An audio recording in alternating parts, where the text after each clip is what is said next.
lovely lovelies, here to join me again as I talk about some no-no ingredients. At least what I personally find a no-no, what I personally find as a no-no ingredient for being on autoimmune protocol. Now, because I am not an expert, here is my disclaimer.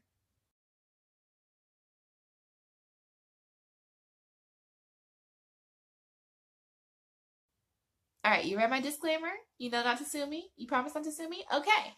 And okay, also because I'm not an expert, I'm not going to go into full detail because honestly, I still have a basic understanding of these ingredients myself, which is why you should, as usual, take whatever I say as with a grain of salt and find out whatever works for you through the process of elimination, through autoimmune protocol itself, and through knowing about your sensitivities with the help of a physician if you feel the need to be that way or need to do that, whichever, you know. So these are just ingredients that I have personally looked into as shopping and things that I've noticed when I was using products. And I'm like, well, why am I having a flare? Because I shouldn't be, because this thing seems like it's on autoimmune protocol. But then I realized later that it was not. So I'm going to reference a few different items, but I'm not going to try to get too into it because like I said, I'm not a nutritionist, I'm not a physician, and I have very limited insight into these ingredients. I just personally do not eat them or consume them when I am doing my best to be as strict on autoimmune protocol as possible. Okay, now getting into it, the first ingredient is going to be carrageenan. Now, if you look up carrageenan, there's a whole lot of bad news about it. A lot of people are very against the ingredient being put in different milk products. There are a lot of substitute milk products. I can't say ones off the top of my tongue because I pretty much gave up all alternative milk products from stores because of finding products like carrageenan, as well as the second list of products I'm going to state as well. Carrageenan, actually I should just lump all these together because carrageenan, xanthan gum, and guar gum are considered emulsifiers, which are pretty much like thickeners for milks and different drinks and juices. So because they're these thickeners, they're processed, they're kind of almost like this chemical sort of thing. It's made in a lab. So I mean, this stuff is not natural at all. You're not going to find this stuff in, nature. So these are things that I would definitely avoid for me personally on AIP, and what you may consider avoiding as well. So carrageenan, guar gum, and xanthan gum. Unfortunately, guar gum and xanthan gum are in a lot of healthy products. A lot of alternative cheeses, in order to make it gooey like regular cheese, they throw xanthan gum in there. Let me see, a lot of candy products, they throw xanthan gum in there. Even a lot of coconut products. I used to think coconut cream was safe, but then I would get these bumps under my arms later and I'm like, what's going on? And I would find out it would have guar gum in it, and I'm like, oh, well, I can't have that, can I? And that was the thing, is I wanted to make it easy on myself because making coconut milk from scratch is a pain in the neck.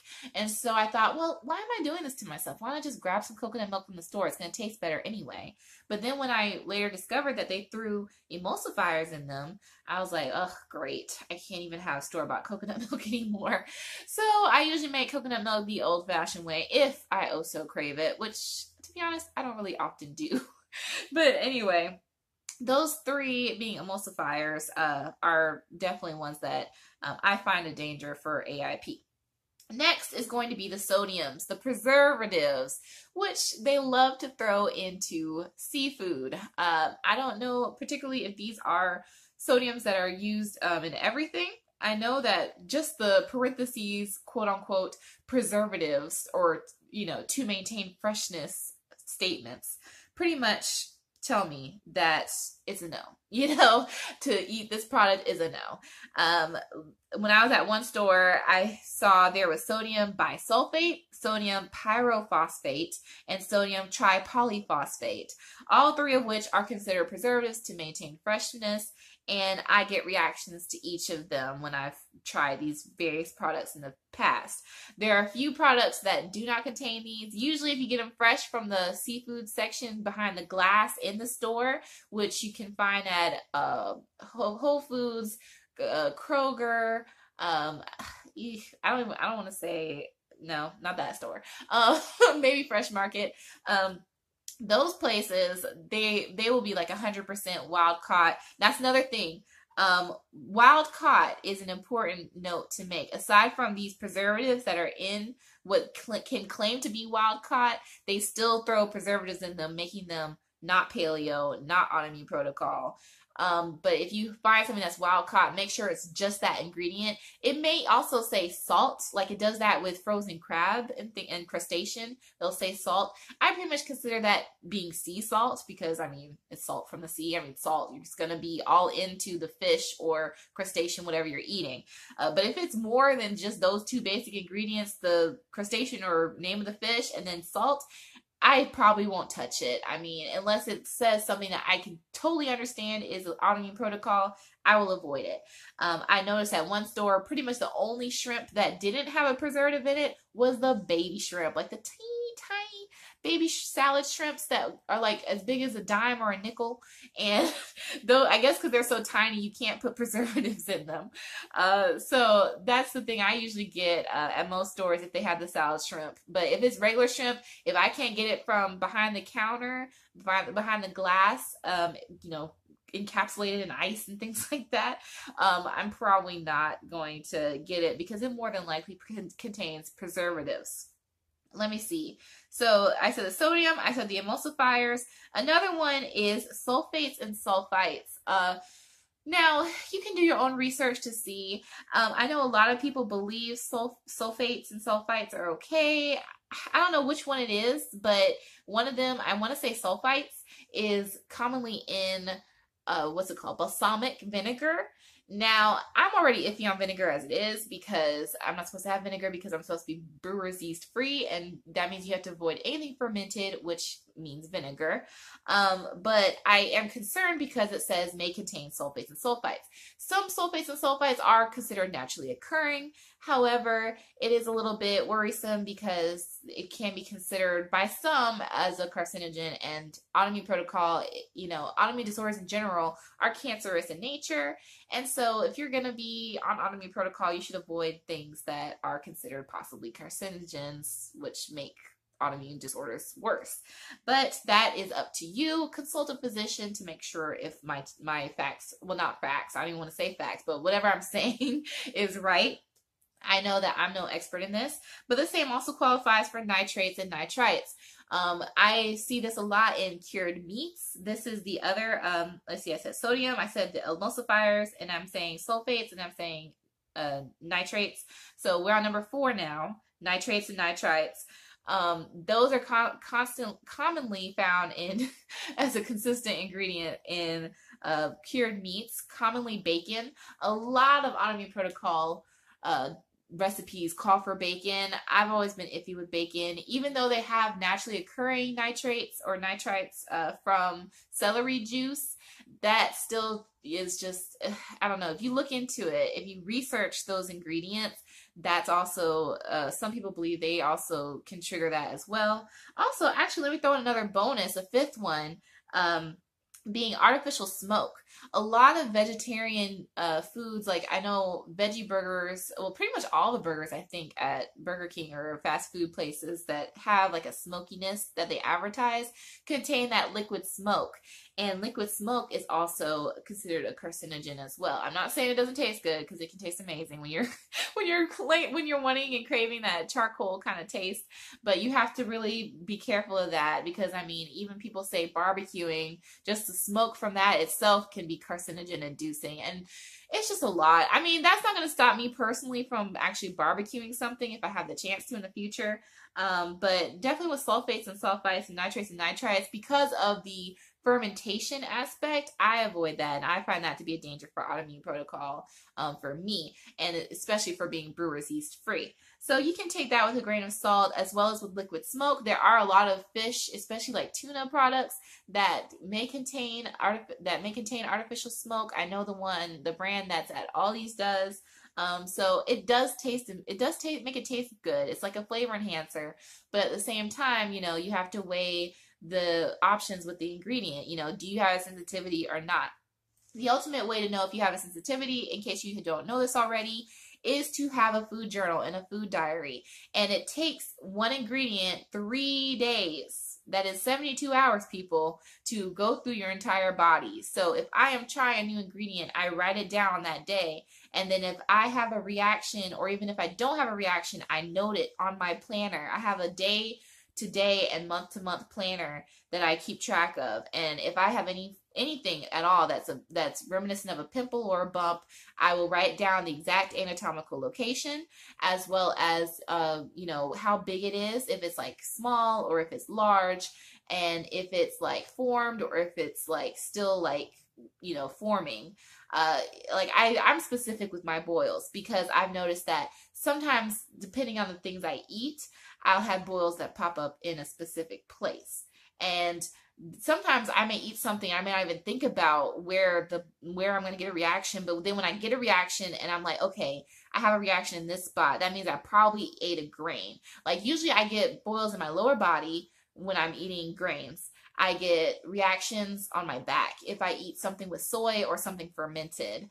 I get really bad cystic acne on my face if I'm eating something containing sugar or sweeteners.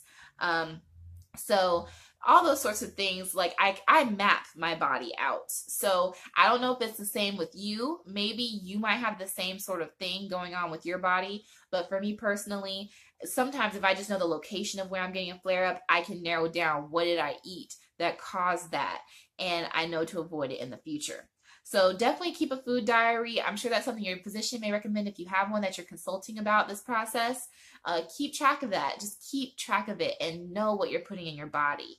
And this is pretty much what this whole video is about, is these are just things to consider. You may have no a negative reaction towards them whatsoever, or maybe you're early in your autoimmune disorder, because as your autoimmune disorder progresses, you may develop a sensitivity to this as it gets worse.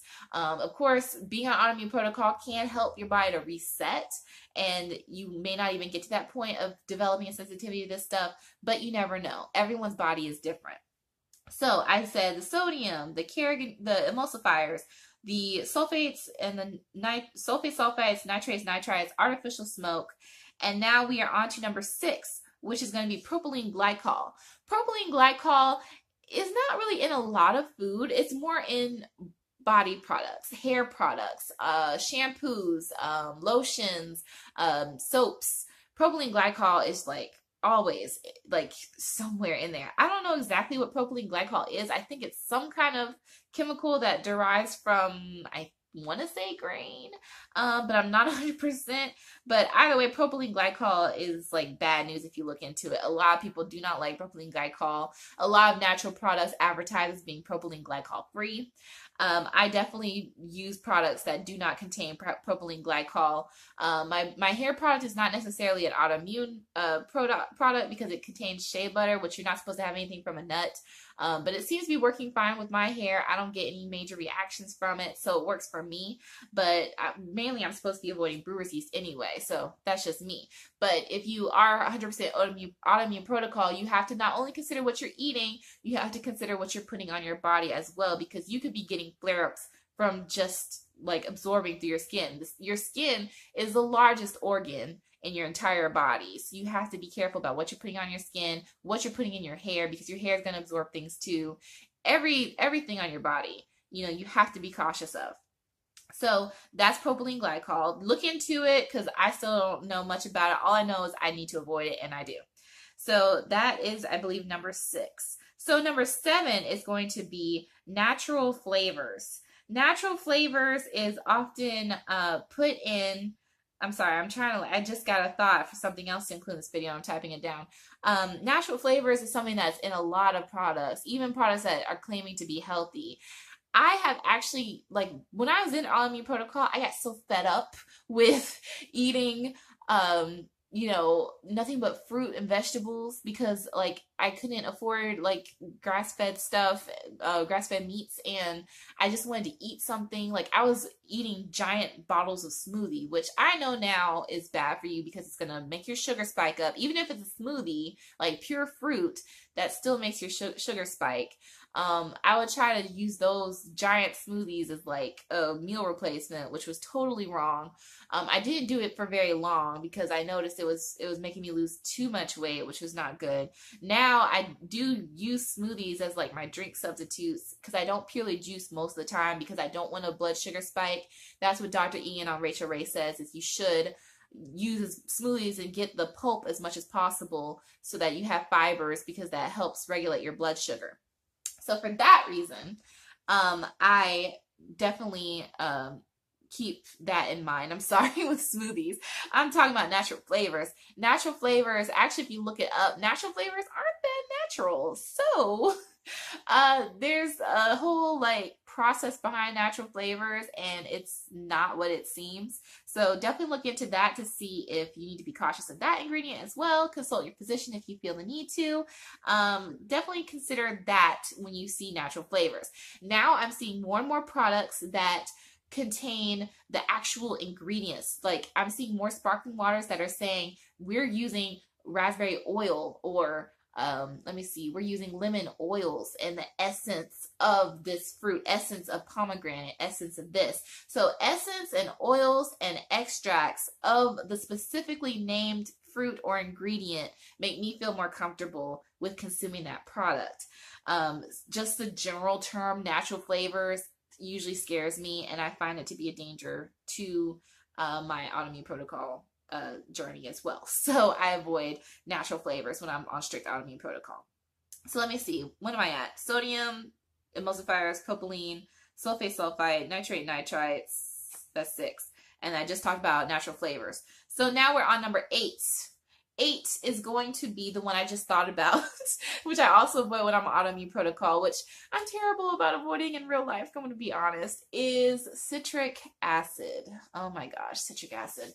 Citric acid's in a lot of stuff. It adds that extra tanginess to the food product. It's most commonly found, at least in my diet when I'm eating bad, in sour gummy worms. It's in sodas. Let me see what else. It's in a lot of stuff that claims to have like a tangy flavor to it. Citric acid, actually, if you look it up, it's kind of gross. Citric acid is from the black mold of corn. Yum. Yummy. That's all I have to say. If you think about it, it's really gross. Just like, you know, when you think about where hot dogs come from, or potted meat, or Vienna sausages. Yeah, it's Vienna sausages or something. Yeah, you don't want to think about it. You just want to eat it. But yeah, citric acid is not good.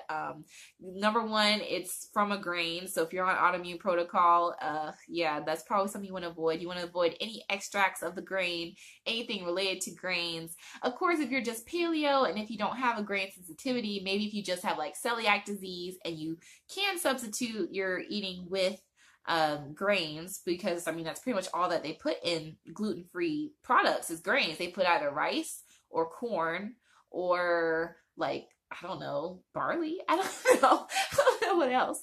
But yeah, citric acid, yeah, that's in a lot of stuff, even healthy products. So definitely be aware of that one as well. So there are 8.